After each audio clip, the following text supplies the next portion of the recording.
would you mind introducing yourself for the audience, please? Well, I have no idea what I said last time. And that's kind of like my MO, man. Like I change all the time, but I love to paint. I'm Tyler Tilley, and I love to paint, and that's kind of my whole life is dedicated to art. And when I meet someone such as yourself who also dedicates, a huge, if not their life, to creating and stuff, I get excited. So that's kind of like really the simplest way to describe why I just love creating. And I'm Tyler Tilley. That's fantastic. And yeah, for anyone who's not aware, we had a part 1 episode, and it went so well that I immediately said, if you can do a part 2, we'll just meet up again. I think it was 2 weeks ago or something that we did part 1. So we did discuss certain things, and before we started recording, we went over a couple of things that we thought were really interesting that we could talk more about. And one of which was the shared appreciation for cinema and the kind of messaging and symbolism that can be contained in some of the more subtle aspects of films and art. So is there anything which you want to expand upon with, how you view or maybe utilize that yourself? Yeah, I'm so happy because I thought about like why I was starting to pull out these kind of like random directors last week or last time, and I really believe that great art makes art. So great art doesn't necessarily make great art, but great art makes art. And so I get really inspired and I think everyone does. I just might describe it differently, but when you see a fantastic piece of art, whether it's music, a film, or another painting, you like, I soak that up. I soak it up, and then I get stimulated, and then that translates and transmutes to me creating, and that's such a common cycle for me.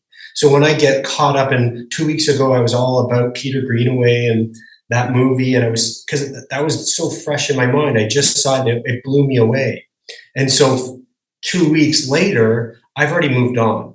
Like it's like it's not that I've just moved on because that's how my cycle works. It's pretty rapid, and so all of a sudden I moved on. And this week is The Devil and Daniel Johnston. Have you seen that? I haven't. Okay, it's a fantastic documentary on this schizophrenic artist that has passed away, I think 5 or 6 years ago, and he's so unbelievable. And I don't want to get into the like criticizing him. I just got to be able to pull out so much from that. And so I've been on this kick. I've been listening to his music for a long time, but he's a musician, a painter, and a movie maker in a sense. I think he almost started off like making movies, then he went into his music, and then he was painting. And he was like, on one hand, pretty, like a shy, cute guy. On the other hand, he was really messed up. And so like his kind of his existence and that movie and his music has really inspired me this week. Like I deep dive, like all of a sudden now, I'm listening to his music, and next thing I know, I used one of his songs on one of my paintings for Instagram reels. And then someone's like, have you seen this documentary? It changed my life. That's what the guy wrote to me, my buddy Rusty. And then I'm like, no, I haven't. And I immediately that night watched the entire thing and like put me into 3 a.m. And like a roller coaster of like a life, this guy. And that's my stimulation. That's my inspiration this week. And so I look at him as like a clump, as he's just great art. He's just symbolic of great art. And now I get inspired. I have a bunch of ideas. Some will come to life, some won't. And then some pieces of that will get put into my own work. And so it just kind of keeps the ride going. And that's kind of what it was nice to be. I'm glad we get to connect again, Simon, because I felt like that was kind of I didn't get a chance to explain that last time, but like great art makes art. So I just get inspired. I get excited. I see other people doing amazing things. I'm like, I want to incorporate that energy or those ideas or a bunch of things, and I want to see what I can come up with. So I get really excited to see how I can use take that energy and put it into my own work, and that's just a constant flow. And I think it's funny, like literally 2 weeks ago, I was all in on that Peter Greenaway director, right? And it's funny now, like 2 weeks later, I'm like, oh, now I'm all in on Daniel Johnston. And like, it's such a cool thing to kind of look at, like zoom out and look at, observe my actions or observe my behaviors almost as a third party or from like further back. I'm like, oh, I'm like, that's interesting what I do. Yeah. And I already knew that. And I think I wrote down one thing about Daniel. No, I think I hit it right off the top. Just great art makes art. And so and what do you think about this?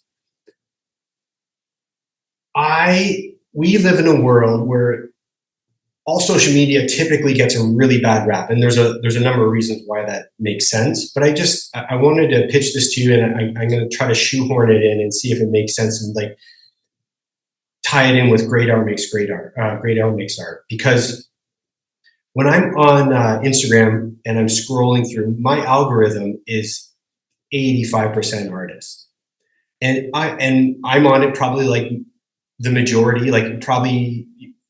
I use it for work, so like I'm on it a lot. I'm maybe more than the average, but maybe not, maybe average. And when I'm scrolling, I'm seeing majority of it is contemporary artists, like artists of today. And I'm scrolling, and I'm absorbing all of this art over and over and over.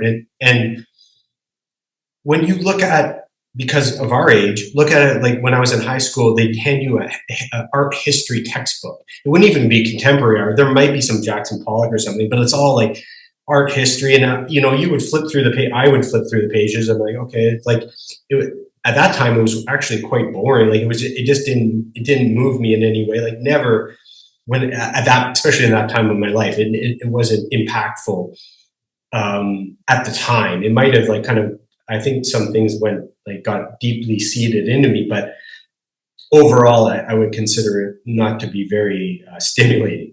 But I'm consuming this art, and as a young adult, I would go. I've been to galleries and stuff, so I'm just thinking about all the art I'm consuming. I'm probably consuming more art in one day than my entire existence prior. So when I'm scrolling, there's fantastic creators. There's art history creators. There's contemporary. There's gallerists. There's like all kinds of people talking about art. So it's actually, some of it's relatively sophisticated. They're breaking down. There's criticism. And then there's just like trashy slop and like everything mixed in. My point is, I'm consuming more art in one day than I had in my prior entire existence, because of the amount that I'm scrolling. Like, well, that's interesting. Oh, that's cool. Oh, wow, I didn't know that. Over and over. And I'm in a world where I really enjoy it. I get inspired by it. I get really moved by it. And so I'm scrolling and seeing all this art more than anyone else in the history of the world. And now I'm branching out to everyone, like, especially because of your pedigree, like you're going to see a lot of art, like whether it's, your algorithm is going to feed you all this. You're seeing so much creativity and artwork in one day or in a week or in a month. So we're consuming that at such a rapid rate. And I think that is a really huge, and for me, that's such a, like, I can't believe I can click on anything. Now, if we even go back, like now, just the internet, I can see any piece of work of so-and-so. I can see any catalog of any body of work.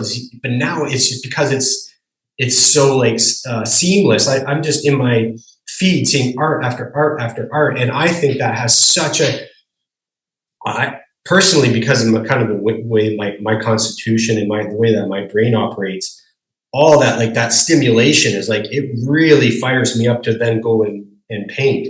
So I kind of put the way I'm shoehorning that into the earlier kind of thought that I had was great art makes art. When I see somebody like do something fantastic, I get so excited. Not only am I like celebrating their like achievement, but now it's like, okay, let me get back to my work.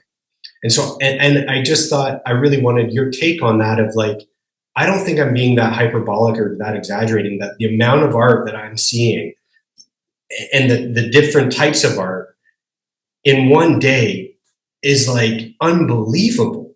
And I've never heard anyone kind of bring that up, but like, especially all of my art friends and stuff, like their algorithms got to be like, I keep doing this with my finger, but like, I can just imagine like you. So what do you think? Take all the other kind of like arguments against like social media, but just I've never heard anyone bring that up, and I don't know what your take of that is. Like, think about that. Like, yes, I have a bunch of other things that are in my feed that are random and some inspirational, some are just like garbage. But again, the majority of the algorithm is like art, and I'm seeing so much of it. As soon as I at any point that I'm on my phone and I'm just seeing art. So what do you like? That has to have. It certainly has an impact on me. I can kind of like pair this together. I can kind of like link this together pretty easy. But like, I don't know. Any thoughts on that, or does that strike a nerve at all? Like, do you see? I just think it's a big deal, and that doesn't get. I've never heard of being touched upon. And then the last thing I'll say, like, it's just like when I see some great art, I'm really inspired to create myself. So what are your thoughts? First, it's refreshing to hear it without a negative spin, because the temptation is to then criticize the format or the engagement or some aspect of social media. So it's refreshing to hear you soak up the experience of the world of art at our fingertips and how much is available to see. And I agree. Well, like you, I have an algorithm that's honed towards feeding me as much diverse art makers as possible because I'm trying to find guests for the podcast. I look at art anyway for interest, but I'm always trying to find people who I can talk to about their art on here to try and promote them and share them with the viewers and listeners. So it is a real privilege. And to be honest, until you said it, I don't think I'd seen it from the vantage point of it being more art than you'd seen at any other point in your life growing up. And it is true. It is true. I want to pause more and look at the art more, because that's the criticism that's hard to dismiss, is that you look at the art and you go, that's great, let's have a look at the account. Okay, there's more art. Okay, I like that one. Okay, let's have a look at another one. And you're scrolling past so many. The concern I've got is that if it were in a gallery or if I were in their studio, I would give each piece a lot more time and attention and appreciation. So I really want to change my habits that way and be less, I don't know what to say, kind of not fickle, but what's the word where you kind of almost impatient and impulsive, where you see something and then something else grabs your attention and you move on. I'd like to savor it more. That's the one thing which I'd like to do. But it is true, and I'd like to know how it translates from inspiration to the work for you with film, with art. Is it tone? Is it emotion? Is it texture? Or can be any of these things? What is it that you think then feeds the inspiration down your arm through the brush onto the canvas? What part of that resonates? Say again. I'm wondering how it translates from inspiration to creation in a one-to-one comparison. Some people will see a great film and pause the screen and go, I'm painting the frame for this film. I've done it myself, where I'll just kind of pause the screen and just go, I just want this composition. I want that composition. I want the lighting. So I just get loads of thumbnails from a film. And then others like yourself will watch a film and the inspiration will then take a new shape into your own, through a filter of what you create, inspired by what you've seen. So I'm wondering, is there an aspect of the source of inspiration, say the tone of it, say if it's dark and moody, or if it's bright and vibrant, or if it's the emotion where it's kind of like this, the devil and Daniel Johnston, did you say? Yeah. Where it's this complex emotion of kind of, I mean, I get the sense that it's this amazing person who's troubled, but I need to watch it myself. Um, what like how does that? Can you kind of find the thread where it's kind of connected to what you create? Like an old like steam engine. So you're just throwing coal into the engine. So like and different art gives you a different kind of like reaction. So with music, like it's kind of like sometimes I will even refrain from starting music because I know it can throw me down like a almost like in a different direction. It's really good for consistency and like not just a vibe, but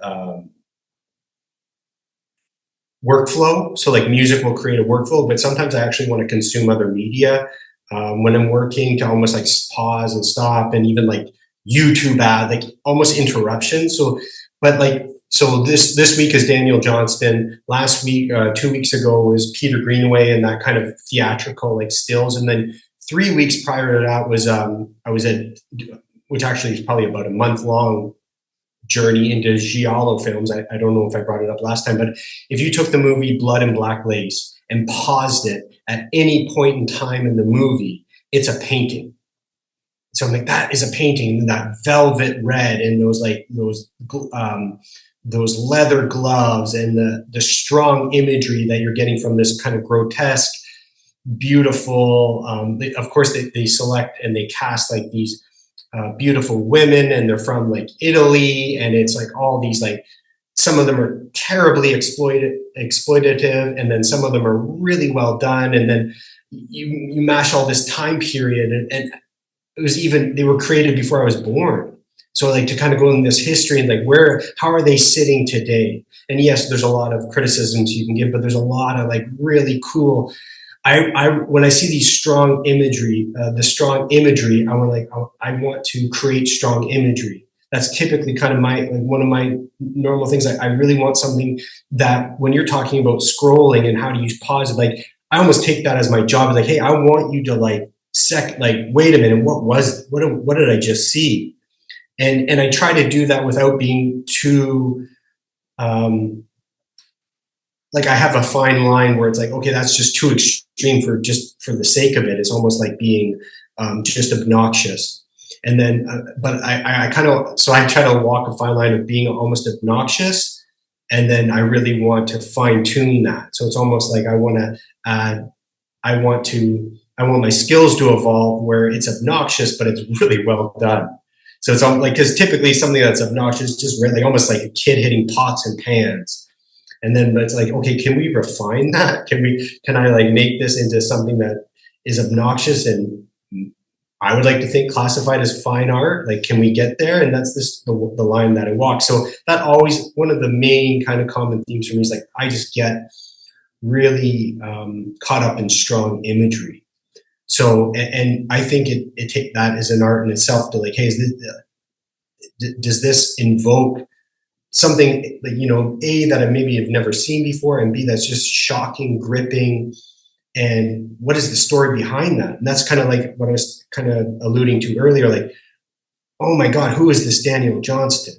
Like, and so now next thing I know, I'm watching old interviews of his, and I'm watching documentaries of his, and I'm just soaking all that up. And I classify all of it, all of his work is very strong, very like, and there's a lot of stuff that actually I didn't like it's kind of like, but I can just relate to that. I feel like that's with my own art. Like there's some pieces that I create currently that I have created. It's not that I don't stand behind it, but they're just not that strong. Like they just almost like, to take it, give it another analogy, like some jokes, like a comedian will tell a joke, it just doesn't land. It's just not that funny.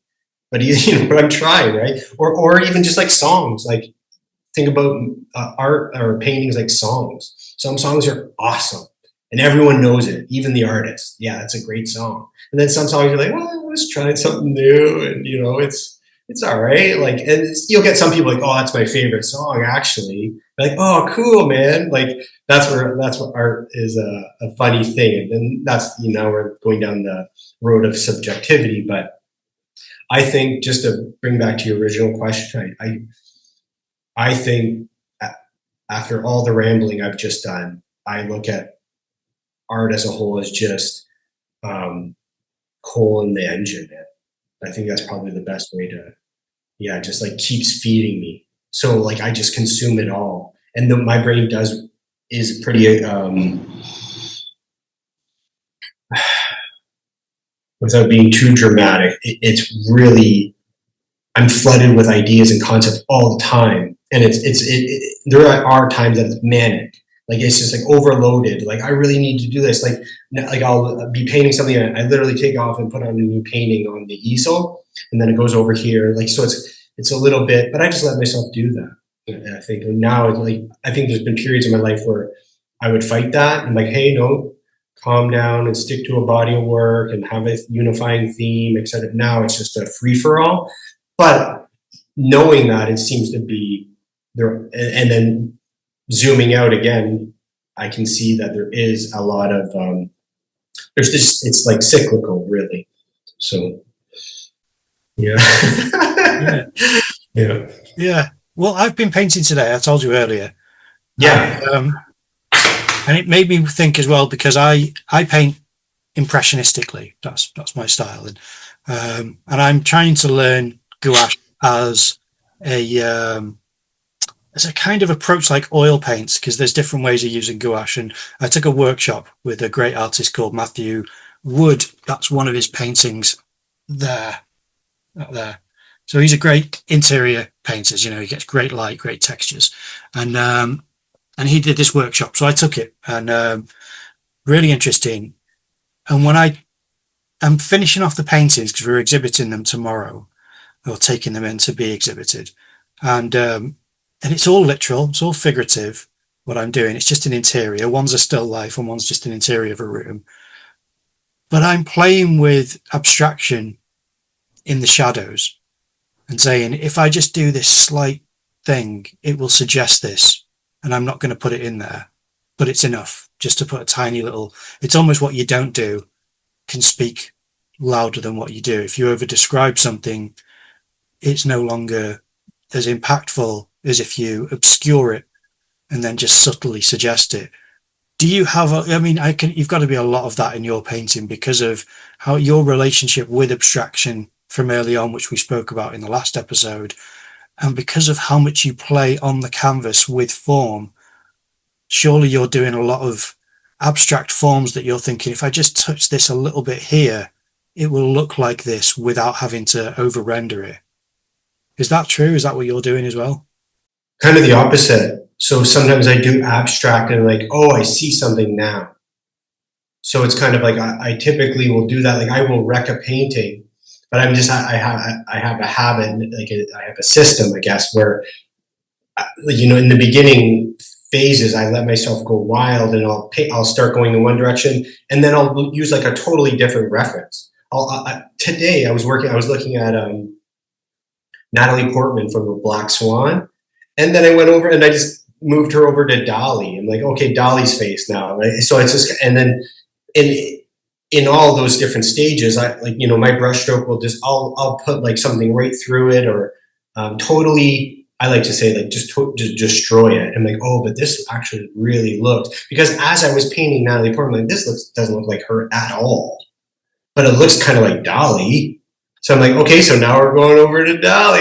Like, and yes, I will force myself, like, okay, we're going to start to finish, we're going to go down this. But even then, I will be like, it might be all of a sudden we got to change the reference from a different angle of Dolly, because it's just like, this isn't working for me. And I enjoy the experience when I don't have to try so hard. But then there's times where I really flip flop, because I do go down roads where like, no, I really want a portrait of this subject and I want it to look just like that. And I have enough gas in the tank to get to that conclusion, and at least attempt to do so. So, but back to what you're saying is like, I really think, what do I see as I'm creating abstract? So when I'm creating abstract, I really have I might have some guardrails. I think like, no, I don't want to, I want to stay, I won't, maybe I'm not as dramatic as going from a face to all of a sudden like a hand or like a car.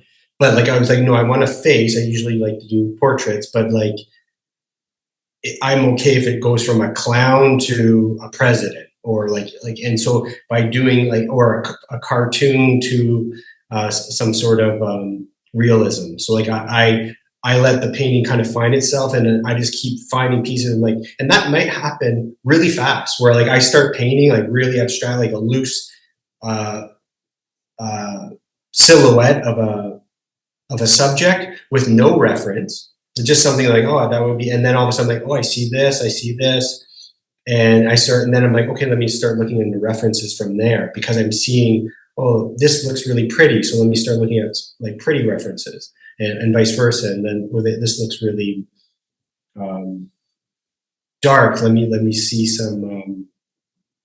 If it looks dark, well, then I'll start looking at figures that have that dark tone, or the kind of overcast of a figure that has not necessarily cruel, but could be like that. Somebody who just has because that's just the direction of the painting because of what I saw in the abstract. So it's interesting. I think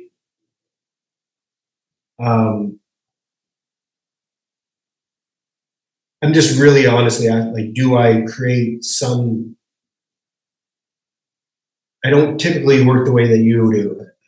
Actually, I was just seeing if that's actually true. But yeah, I don't start. I would never describe my work like that. But it's interesting because maybe, no.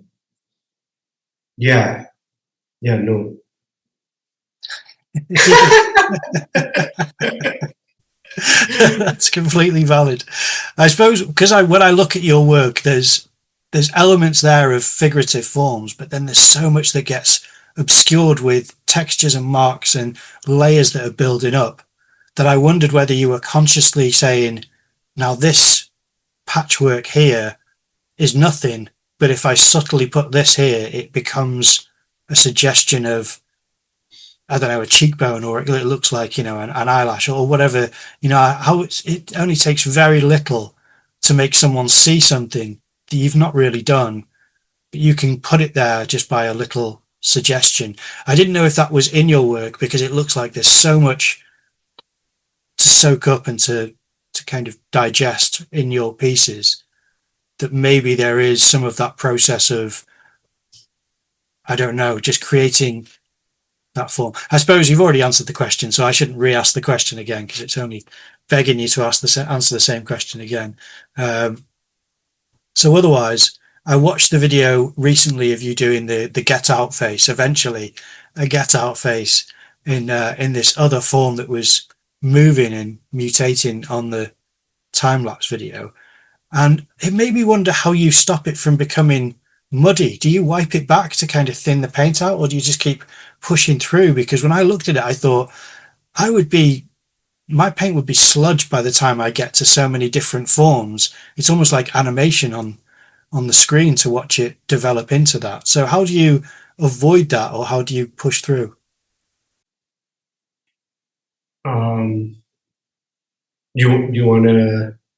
you want the do you want the, what's his name, Mundy? the artist you interviewed, the really cool older dude. Oh, C.W. Mundy, yeah. Yeah. Do you want the Mundy breakdown? Yeah, he was so thorough, man. He was. Yeah. And no, a quick side note, I really I really admire, again, people that have dedicated their life to their craft. And so for them, it's just so and he's so self-aware, do you really want to go down this rabbit hole with me? Right? I just thought I thought that was really cool. And then you're you kind of egged him on, or just really embraced it. It was just really cool. Yeah. Literally having step by step, do that. So with, I'm way more loose, different worlds for me, but very, very inspiring. Anyways, for me, there's a couple techniques that you can do. So remember, one of the interesting things about, we're dealing now with social media, so I'll just, and you'd be really good at this yourself, but just the filming element. Some of these paintings will be an 8-hour session. And when you zip through 8 hours of, I never have that much footage, but I'll have like 2 hours of footage, and then I compress it or shrink or speed up the footage to all of a sudden 10 seconds, 30 seconds, a minute, and then I'll condense 2 hours of footage into about 2 minutes and start cutting out anytime you see my face or like certain things or there's a dead air and it's just like static or whatever. So I just cut out that, and then I keep shrinking, and I'll mess around and experiment with the video element of the painting process. So that right there is going to be the first kind of like secret. So a lot of things is like, it looks like so much is happening because it is. It's literally 2 hours of footage in 30 seconds, right? So and I just feel like it's so fun to watch that. Like I get like, especially when I started experimenting with that, I got really excited. Like, this looks so cool. And a lot of it is like performative because I know that it's recording. But a lot of the times, if I wasn't recording, a lot of that process still exists. It might be executed a little differently, but a lot of that is like, oh, hey, we're going over here. Now we're going over here. I changed my mind. So that is my personality in the painting form. And then now you add the element of recording and the performance of like, okay, I am going to purposely make it silly, and then I'm going to make it fun. And I know that I'm going to condense that 2 hours of footage into 30 seconds, and it's going to look really chaotic. And one thing that's why I forgive my camera this time and my audio is because I'm filming something right now, and I just have, if I start moving the camera, I don't like it. Like, I don't like the video. Like, so these are little small like, quirks, and not that you're not worth the sacrifice, but it really means a lot to like, because I really like this painting.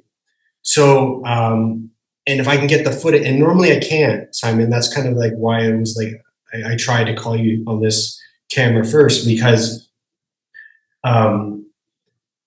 if I can just zoom in on my entire process, capturing the majority of it, 2 hours, 3 hours, and then zoom in and just have this like clean stream of video, I think that's I really like that. So like I treat that element more like a job, like the posting and the recording and the editing.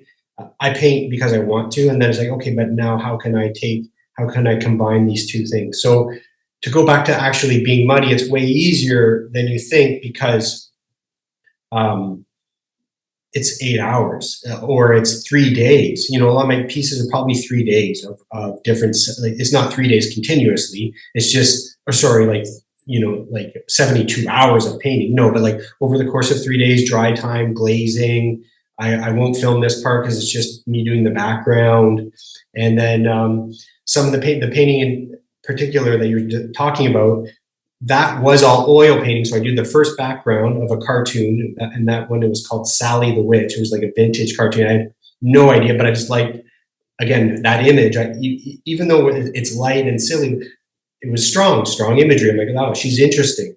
And then Sally the Witch, that painting was about a year old ago. It's a year old. And so the substance, we were talking about that last time.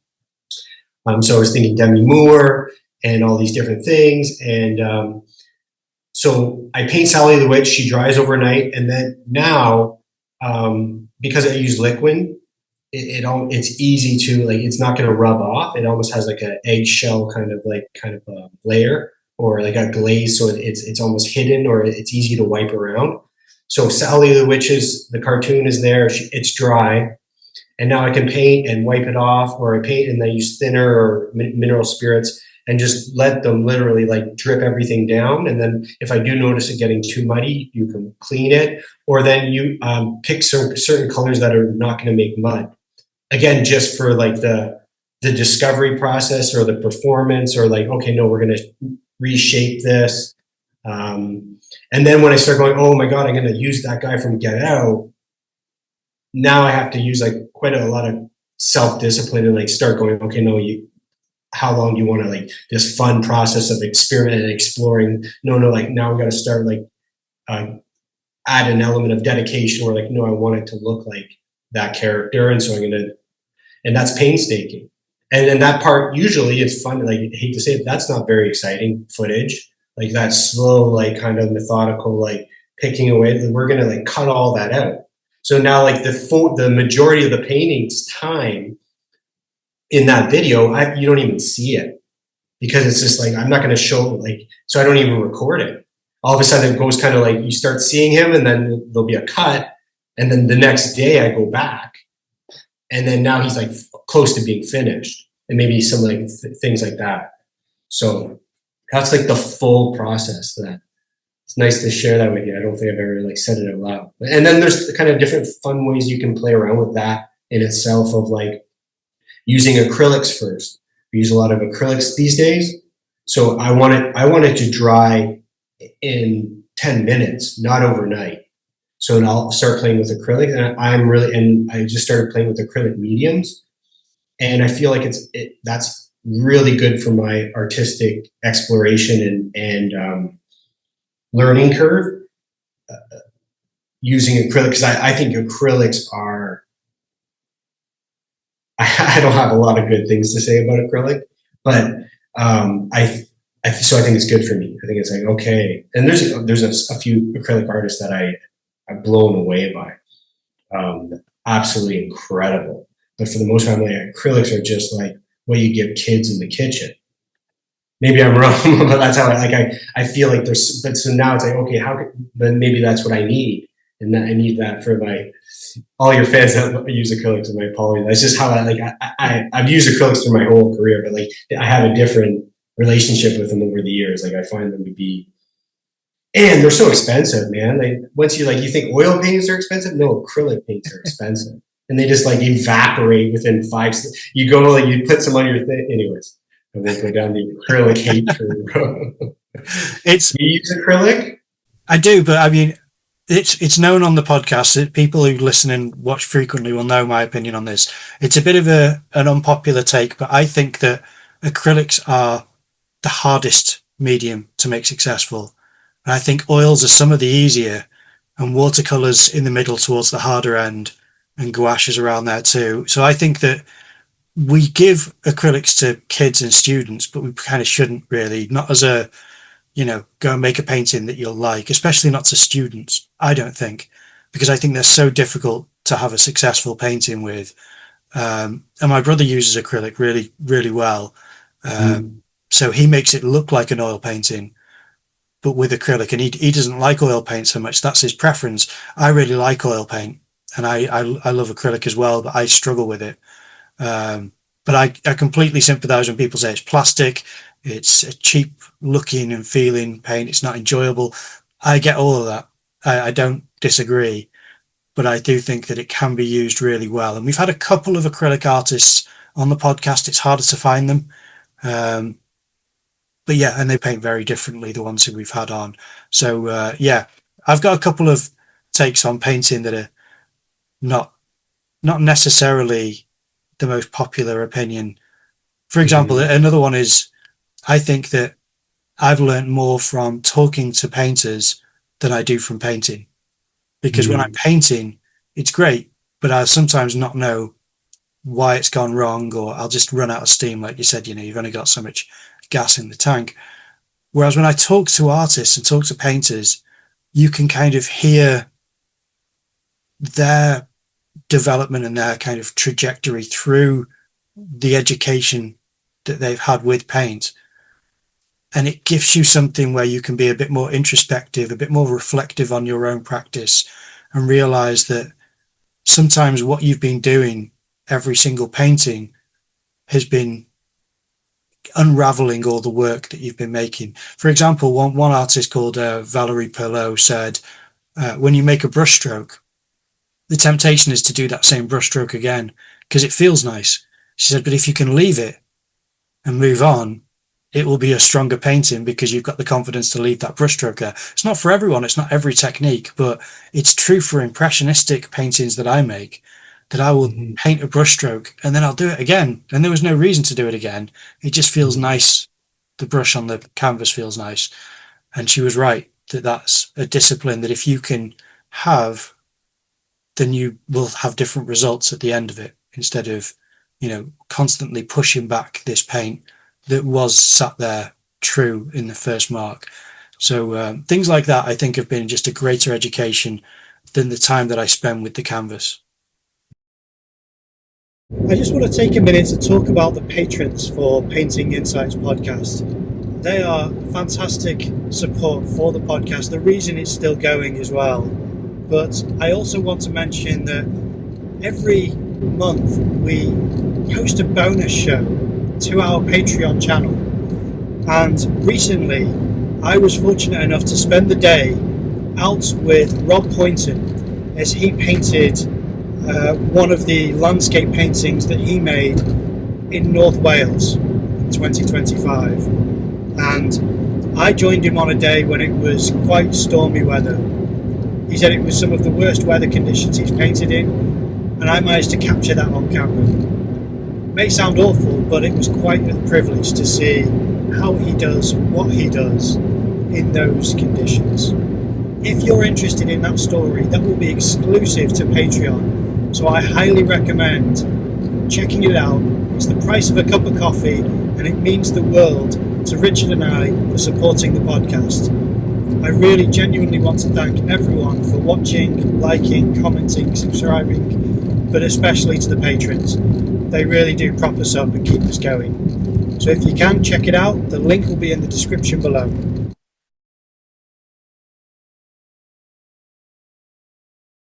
Some artists frame it like, oh, what's that quote? I don't know who said it. Like, a painting is never finished; it's only abandoned. Right? I see when that's applicable in my own world, but for the most part, it's just actually knowing when to stop. Knowing when to abandon it. It's like, and so just to put a little more emphasis on that, like that brushstroke needs to be left alone.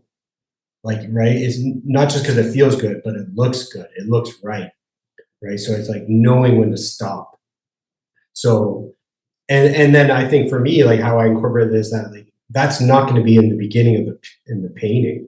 The beginning of the painting is going to be a total, almost anywhere from an unconscious blackout to like then like letting it like kind of opening my eyes as I'm like, oh yeah, I guess we're going this way, right? And then at the end, it's like, oh no, leave it for so many reasons. Like leave it, like, and that I think that one reason why that's really important for me because I have 10 ideas waiting, and so like, and then I would criticize myself like, well, if we're going to go down like this road of like a master like picking out a piece for 4 years, it's like, yeah, we're now again it goes back to like what I was saying before, like just two different games, man. My art is like a huge part of my art is my concepts, and I just have to accept that like conceptually, like, and then it's like my task is how can I execute that concept as best as I can, and how can I improve, and like, so yeah, back to like for me like that brushstroke, like it might need 40 times on top, or it might just need like, oh no, just actually like you see something, no, don't even touch it, right? Don't just leave it, know when to stop, especially for abstract. I think that's the only reason abstract makes sense at all is if you know when to stop. Otherwise, it doesn't make sense at all. But if you go, oh no, I'm calling it here because it's fantastic. It's like, okay, well then I guess it's fantastic. Right? Like that's the secret of abstract is knowing when to stop. For sure. Like, okay, like if yeah, I really like abstract art is like that's the definition. Like calling it, saying like, oh no, that's why you see like even in the movies or whatever, you see the guy like put it in and stop and like, wow, like get shocked by the realization of what they created is a fun, but because it's kind of true. It's like if you can and hold that and then bank on that, literally, like, oh no, it's done. And not only it's done, it's worth $10 million. It's like, wow, like that's a whole art game in itself, man. Right? Think about that. Like that's a whole other like that confidence to like throw a few like streaks of paint on something and call it finished. That's a whole other art game. But so like to go back to what you were saying about that artist saying like the way that she framed it is beautiful too. Is this like, like having that confidence in the one stroke, not needing to go over it. But for me, it's just just knowing when to stop in any particular way with the art. Yeah. What do you think about that? No, I completely agree. This is again, it's not one size fits all advice. I've heard a lot of conflicting advice, and I don't think either one's wrong from the Right, artist. right. It's all just input into how to achieve different things with materials. But you saying that concepts are the main thing behind your work, how much then does materials contribute? Can it be, just whatever you have to hand? Or are you used to relying on certain tools that you think are better than others? So if you can't find your palette knife, are you thinking, I'm going to struggle without the palette knife? Or are you thinking, this brush is my golden brush for it? How much do materials contribute? I'm dedicated to painting, like I don't go and make a documentary or something. I don't like change mediums or, but I do love when I see a really great opportunity for a photo, right? But then I just like, then I consider certain elements of art that I do like very hot, like in the world of like just being a hobbyist, and I appreciate it, and then get lucky with a cool photo and stuff. Like, so then I would keep refining it. But no, for the last 15 years I've dedicated to like, I'm a painter, and so I use paint, and I'll explore in that world. As far as like, and then even getting further down with my materials, I have my favorite brushes. If I can't find my favorite brush, I know that what I'm trying to achieve can't be done. And that might even just be psychological, but like it's like, oh, like I need, and so I never have that problem. I know where everything is, even if it's messy. I know where everything is, and so like, and I know I had to order. I know when I need to start ordering supplies online because I'm going to run out. So I have a pretty tight system that in that regard. So as far as, but if you look at it, zoom out a little bit, it's just oil paints, and then I just throw in acrylic, especially these days. I think there is an element of non-toxicity to acrylics that's really beneficial, because like even when I buy mineral spirits, I'll spike it with turpentine because there's like it's the way it feels, and like I'm really trying to achieve this, but I know that like try to avoid that. And then the other things is like, okay, what are the benefits of acrylic? Well, they dry really fast. And like, how can we make them look? I go, well, add some mediums, see what the mediums do. And so then it's kind of fun, makes things fun, because I'm really trying to play on my concept. And the faster I can get there, where I start seeing something, the better. So acrylic's really, like probably for the last few months, I started all my paintings with acrylic. And I treat it like an underbody. Because normally you have an underbody, you got to wait for however long for it to like touch dry, or even a day, or like people set them aside. Underbodies, I'm like, oh, I don't work like that. I want to see this like ASAP. So I really treat my acrylic bases as my underbodies. But I kind of like pivoted away from your utensil question. No, it's fine. It's all like a rich tapestry of what makes an artist who they are. What and again, now I'm thinking, is if it's you have favorite brushes, is there a specific color palette? As you'll have seen on the CW Monday episode, I do want to know the colors that artists use. So do you have these colors that you rely on, or do you not have a set palette? No, because where I am is like that I've had to get like I don't even know how to answer that, Simon. No, I don't think like that at all. Like, I use the Zorn palette only. You get all the color. No, I just don't. I don't care. It doesn't matter at all. Especially when you start like glazing, you can glaze with like random colors. You can like glaze with any color. And then if it's just too strong, you just add more liquid. So you just create and like get these like fish scale like kind of reflections, and some artists are like masters at that. I get really inspired when I see that like super high level of like glazing and like technique, and I don't think the colors matter at all. I swear to God. Like, you think about all the different ways you can make flat, like skin colors. There's like unlimited amount different ways. Like I have fun with that. Like, so I'll try. First, you start out with like within reason, like but you start adding browns and flesh colors and grays, and then you can start throwing in random colors in there too, like greens and blues, and it's just like, so now it doesn't matter at all. And so one thing, the only kind of maybe downside or criticism with my approach is like, okay, I want this skin color again and again and again. So like, how did you get there? No idea. No idea. Like, so it's like, oh, I was using neon pinks last week, and now I'm like, you know what I mean? And now I'm using like blood orange, and then you use like, oh, this time it's burnt sienna, and last time it was raw sienna. It's like, none of it matters at all. Like, it's weird how strong I feel about that. I'm surprised. And thanks for, yeah, because I've heard other interviews, and people have their like specificities, or like they have things they're attached to, and I have that too, just not with color. Yeah, at all. I think it's like, yeah. Like, what about with brand of paint? The brand of paint surely will factor in. Not at all. No. I used to get, when I first started painting, I used to go to the garbage dump and get old recycled house paint. That's how I started painting. So like, and then when it doesn't work out, that's the worst case scenario. Well, that didn't work out, right? It doesn't like it.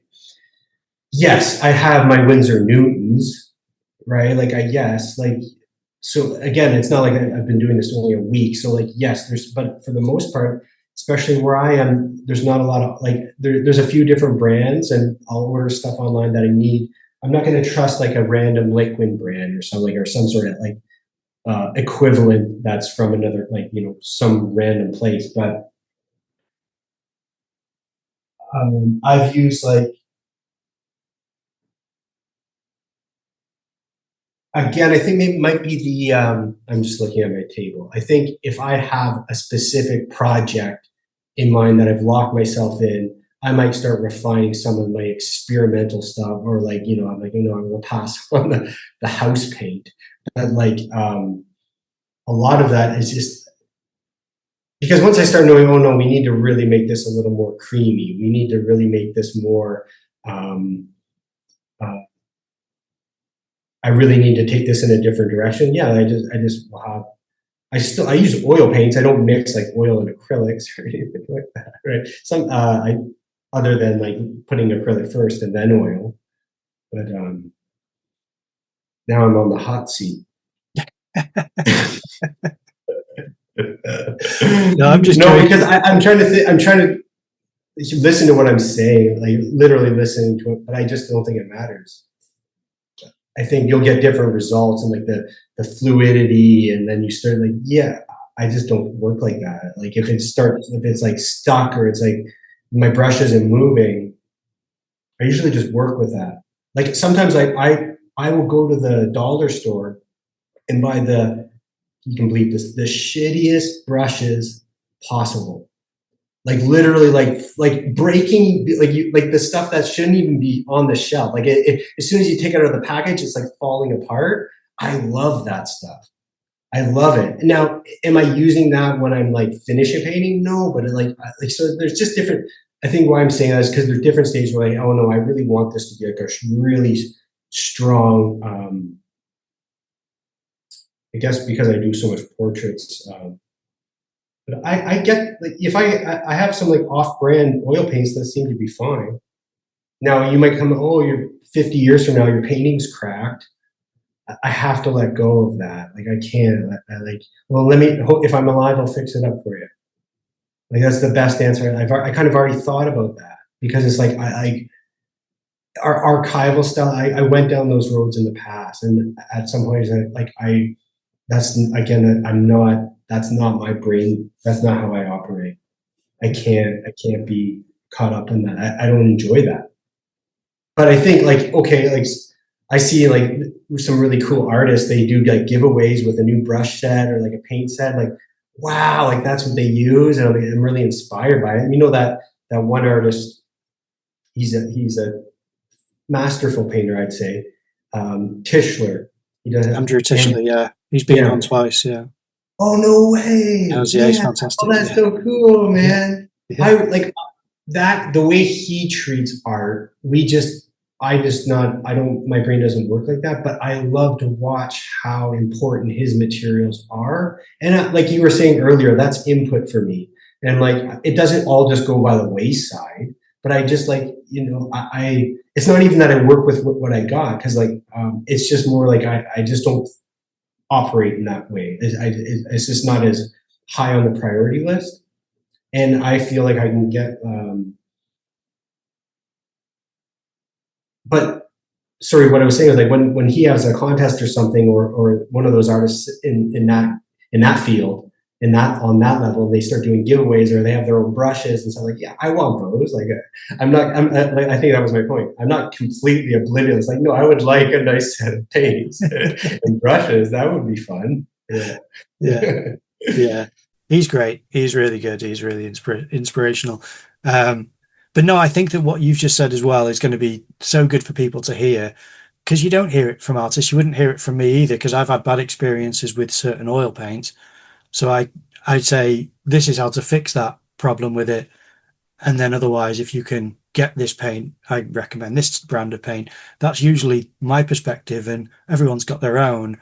For you to say it the way that you just have, it's kind of almost like getting rid of the gatekeeping of oil painting, where it's kind of, well, you want to get Michael Harding or whatever, like the really kind of top brand paint because it's got a different viscosity and it offers something else. But if it's just use what you've got and make the most of it, because there's always a way to utilize that. That's just the most freeing thing for a lot of people to hear. And it may make people like myself think, maybe I should just get along with whatever medium I've got. So I think it's really useful to have this unconventional approach, which I think it's unconventional anyway, to say whatever paint, whatever the cheapest paint, the most expensive, whatever you've got to hand, it's all just paint, just make use of it. Because most people, I think, have colors they rely on, brands they rely on. Did you go to art school? I did, yeah. Yeah. But that didn't help me paint. That made my painting worse. If you look at my timeline before I went to art school on Instagram, I was doing quite well. And then after art school, it all fell apart.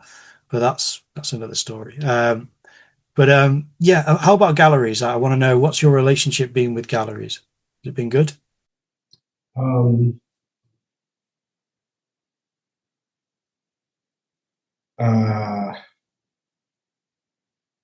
That's complicated. Let's get into it. I mean, you don't have to talk about it if you don't want, but if you don't mind sharing what the complication is, it could be valuable. But if you don't, we can skip over it and I'll just edit out me even asking you. I'm just thinking, what is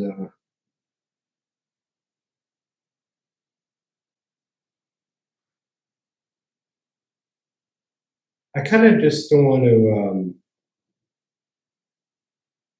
I think that even falls under like a very similar kind of the same way like people have a relationship with their paints and their particulars. And I think some people have really great experiences with galleries. I think people have some, not even bad, just like maybe like, relationships that are nor here nor there. Like they just didn't really work out. When I first started painting, I was painting large scale abstract, and I wanted to jump the gun.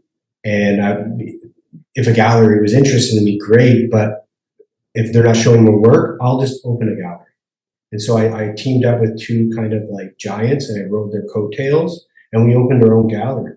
And so I kind of got to experience how I started learning. We started showing artists that were like established artists, and specifically me, I don't know what's going on. I'm just a painter, but I wanted to show my work in a gallery. So we created, like, we had a big gallery at one point, not as far as like an established gallery, but just, it was like a big space, literally like a physically large warehouse. And as we were playing the two that I teamed up with, they were just, one guy was a money guy and one guy was like a really smart business guy, and they're, all three of us were very creative.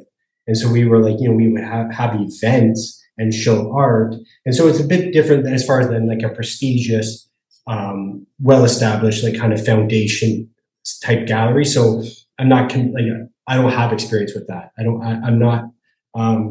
I would be pronouncing if I started naming galleries, I would probably be pronouncing them wrong.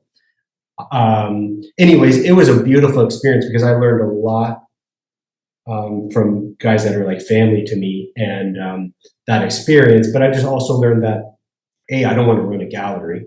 I started opening little not pop-up galleries, but I would have my own studio galleries, and in high traffic areas over the years, I've had so then I branched off and moved around, and I've sold art in spaces or in Asia where there was like massive, what's the way, how would I describe it? Art sections in like massive markets. So I've even had like a really lowbrow, not lowbrow, grassroots kind of spaces like that. And then now, as far as me interacting with actual galleries, I don't.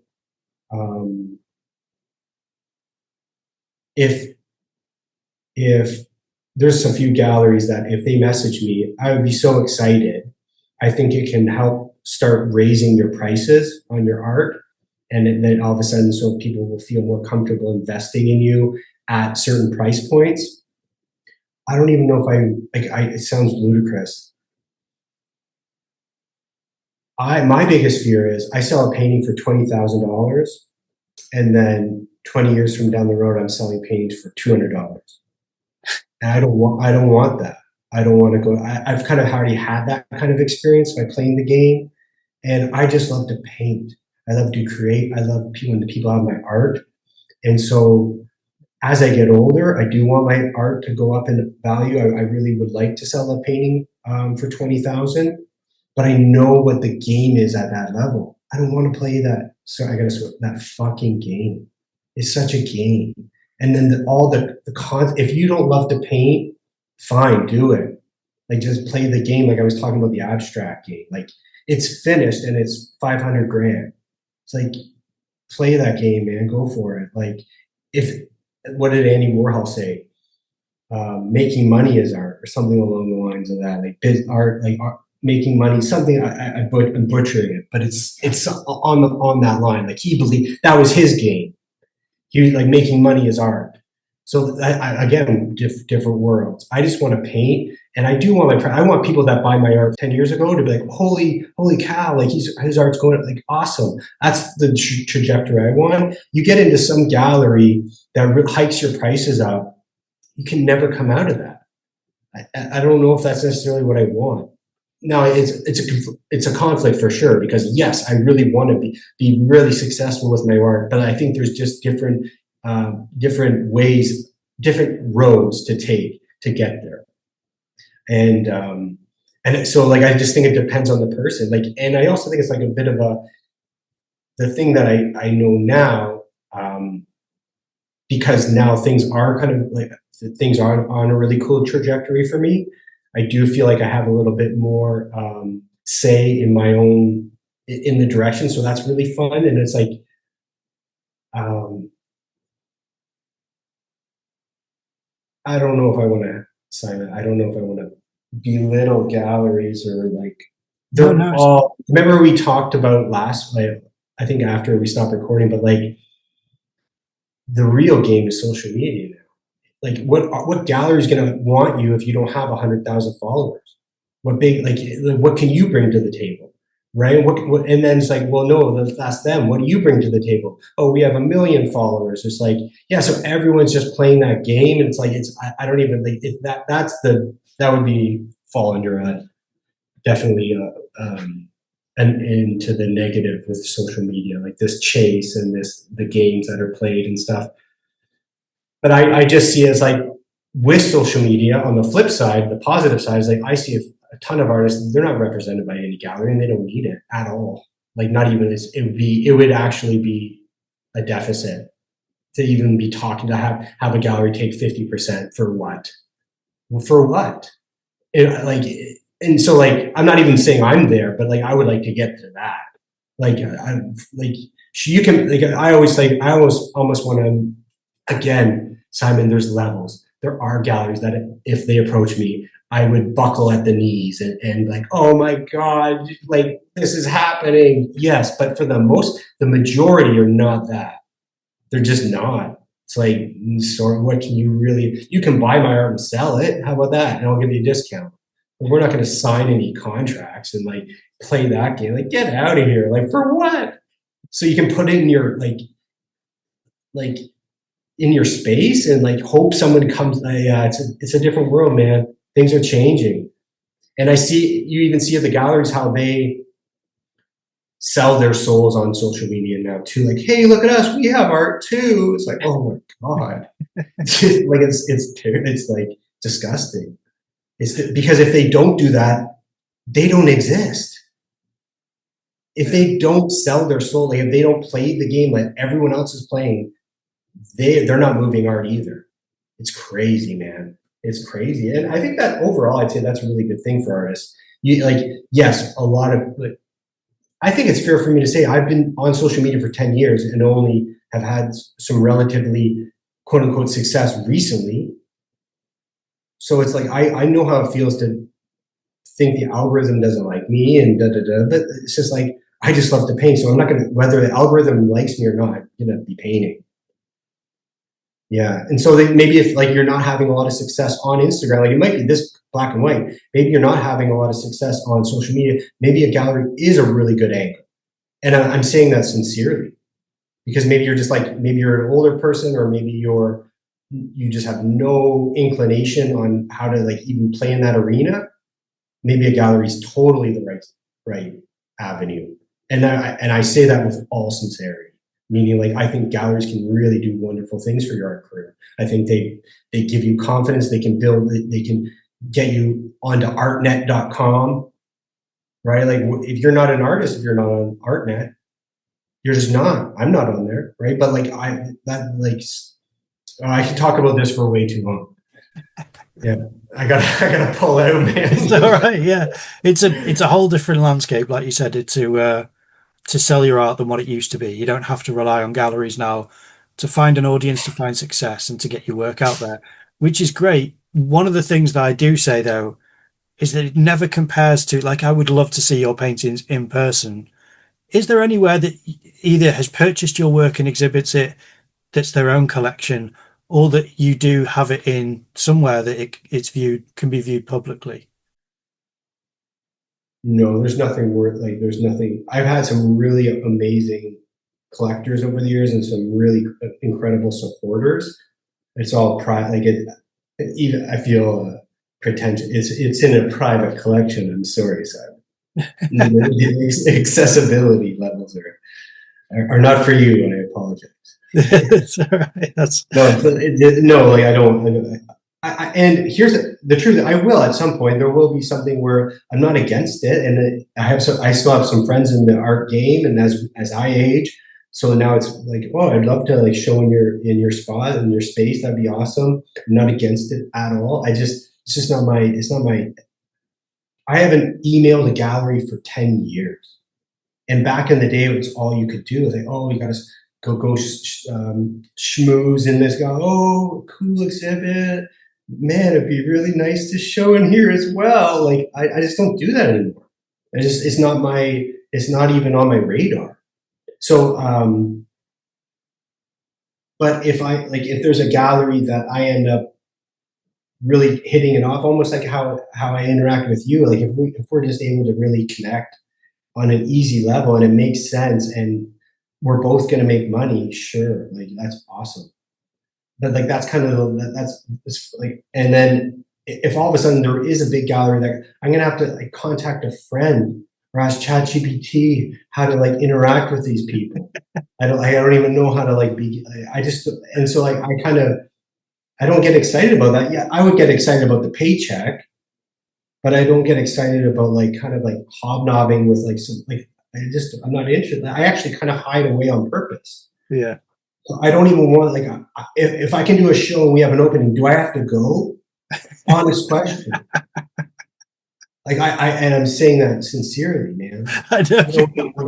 I don't want I'm to sorry to go. laugh. It's just so. Do I have to go? It's like I don't you have want to to. go. You have to put on a tie. It's like I'm not going. I'm not putting on a tie. You don't have to go. I'm joking. It's just. Yeah, I know we're at an impasse, man. Like we're just like, yeah, group shows. Put me down for a group show. Yeah. I'm a group show kind of person because like it's just I don't need I just yeah. But again, over next thing you know, I'll be a huge ass hypocrite in 5 years from now. You'll see me with the tie on and playing the game and dancing like a monkey, maybe. If that's the But case, like, yeah, it's just I guess I just really enjoy the one-on-one, the interaction. Like as I am literally way older than a lot of people I interact with on social media these days. So they contact me with all kinds of fun questions. They're like, "How do you do this?" I feel like it's just a good spot for me, and I really am painting all the time. So it's not that. Yeah, the last thing I'll say about galleries is like I actually don't have that much of a strong opinion, despite what I might have said. Like it's like cool, yeah, that'd be great, awesome. Like, that's how I would honestly react. But it's just not my like. And the reason how I know that is because I used to do that.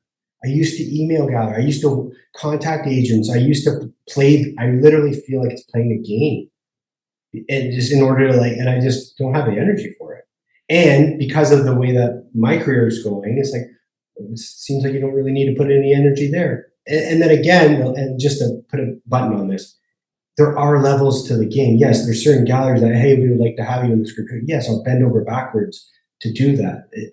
Of course, I want that for my career, of course. But it's just not my, like, I just don't wake up and have a to-do list, and on the top of the to-do list is email Unit London, right? Or spam like inbox DM so and so, or like whatever like gallery that I would love to see.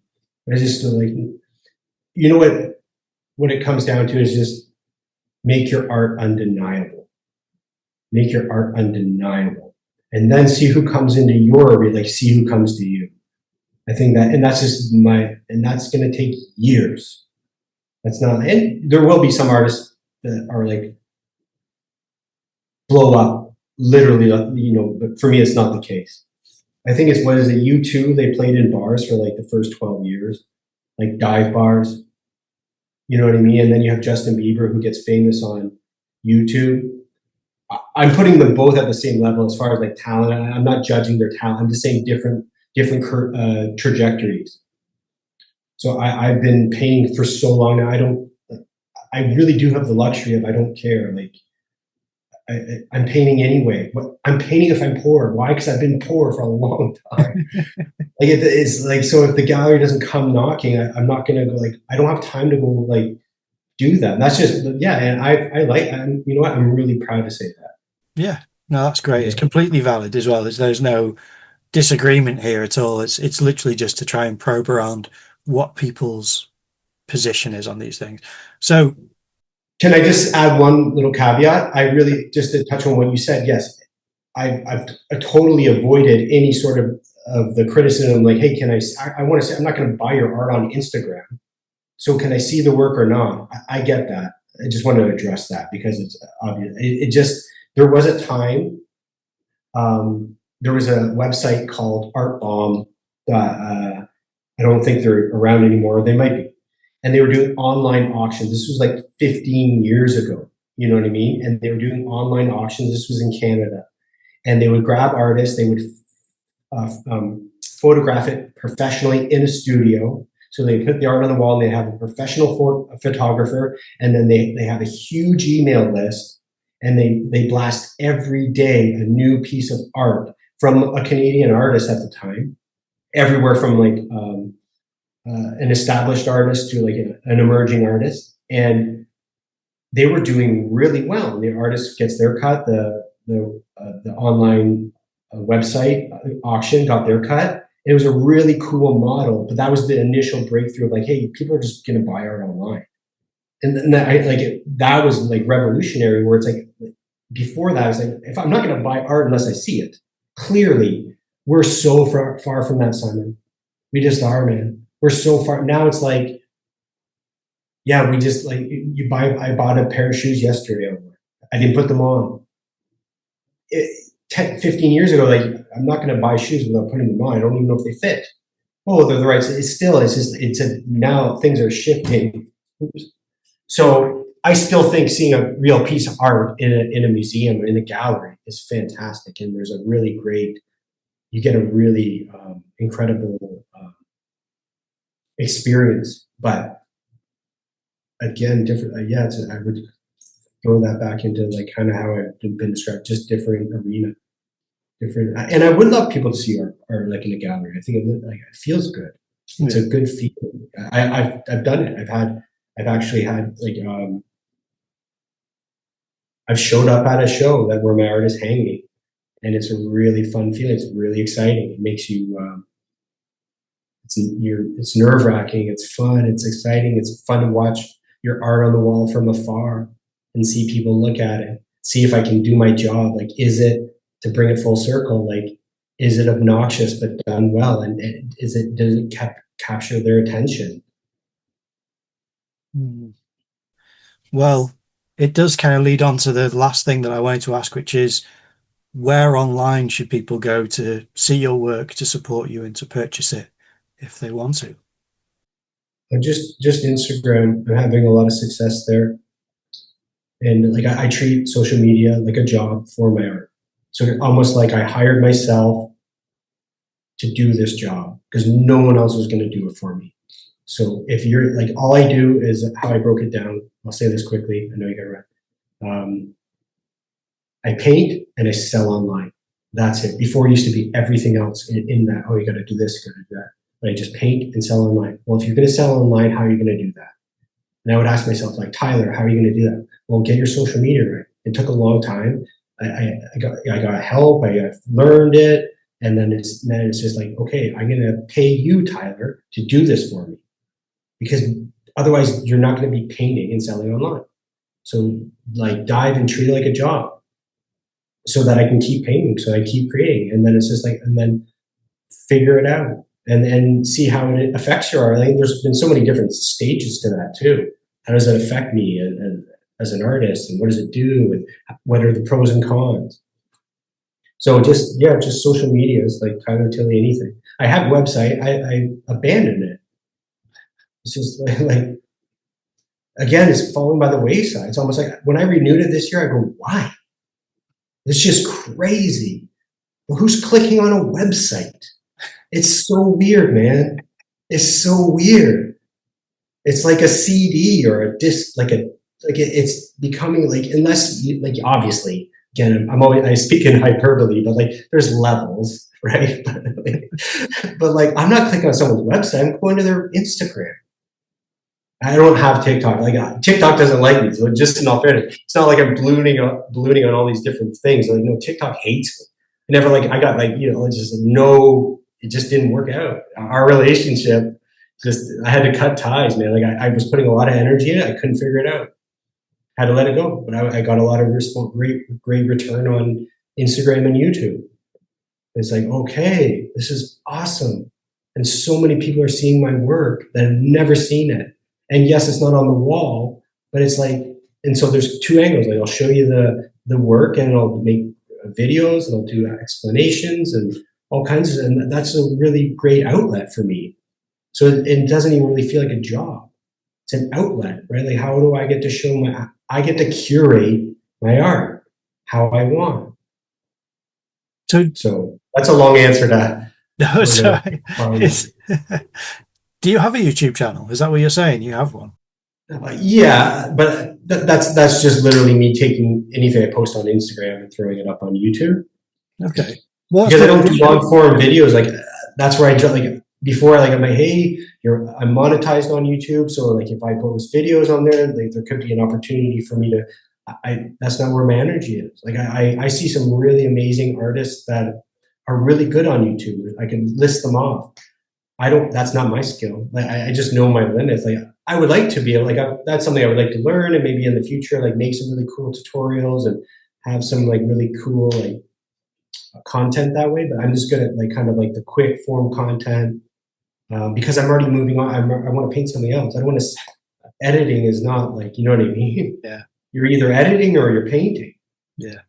That's the Not problem both. with my life, is that I'm an editor and I'm trying to paint, but I edit and it takes so many hours. But I will put up images on the video of your Instagram. I'll put it to YouTube and the website anyway, because if people want to check it out, it's there. And I think that people should check out your work, obviously, through Instagram primarily, because that's where your primary focus is. It's where I found you.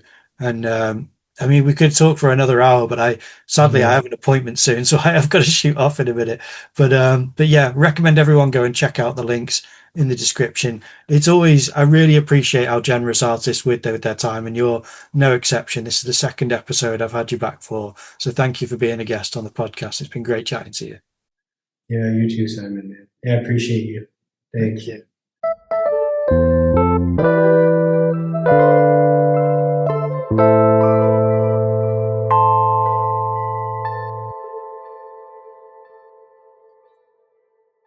Well, we hope you enjoyed that episode. If you can support the podcast by leaving a like or a comment down below, that would really be great. But what we'd really like is if you're able to leave a review on the podcast channels, wherever you listen to it or download it, because that helps us get spread around the internet so that more people have access to us and able to see what we're making. Also, follow us on Instagram, and we'd really appreciate it if you like and engage with our posts. Help get the podcast better known. Thanks for listening.